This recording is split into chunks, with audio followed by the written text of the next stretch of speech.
నాకు చాలా గర్వంగా ఉంటుంది, చాలా ఆనందంగా ఉంటుంది. అతని హార్స్ రైడింగ్ చూస్తే మటుకు నాకు చాలా అసూయ వస్తుంది.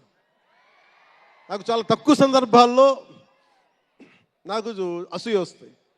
మొన్న ఈ మధ్యన అరకుకి వెళ్ళినప్పుడు గిరిజన ప్రాంతాల్లో ఉన్న సోదరులను చూసి ఆ పచ్చని చెట్ల మధ్య వాళ్ళ జీవన విధానాన్ని చూసి నాకు అసూయ వచ్చింది.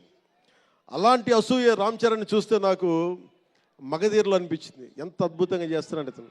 చిన్నప్పుడు నేను కూడా నేర్చుకొని ఉంటే, ఇలా ఇంట్లో కూర్చొని కాళ్ళు బారజాపుకొని కూర్చోకుండా, పుస్తకాలు కాకుండా ఇంకేదైనా చేస్తుంటే నేను ఇంత అద్భుతంగా చేసేవాడిని అనిపించేది.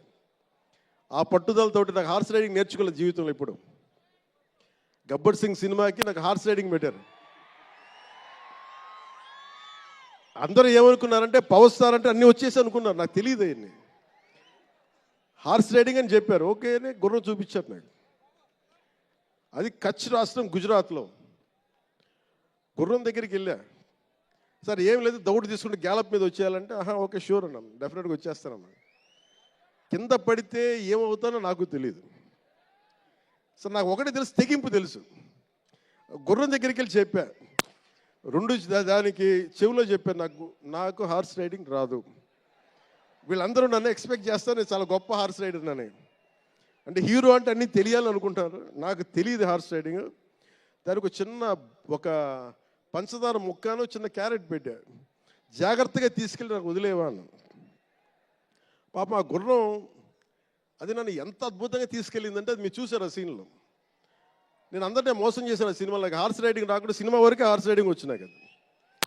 అలాంటి అంటే నాకు ఇది మాకేంటంటే మాకు సినిమాల్లో చూసినవన్నీ నాలాగా కాకుండా అన్నీ చాలా సుశిక్షితమైన ఒక నేర్చుకున్న వ్యక్తి ఇతను రామ్ చరణ్. ఒక డ్యాన్స్ కానీ ఎక్కడో ఇంగ్లాండ్కి వెళ్ళి అక్కడ డ్యాన్స్ ఇన్స్టిట్యూషన్స్లో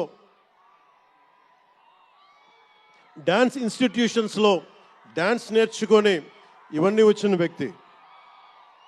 అలాగే ఈ సినిమా ప్రత్యేకించి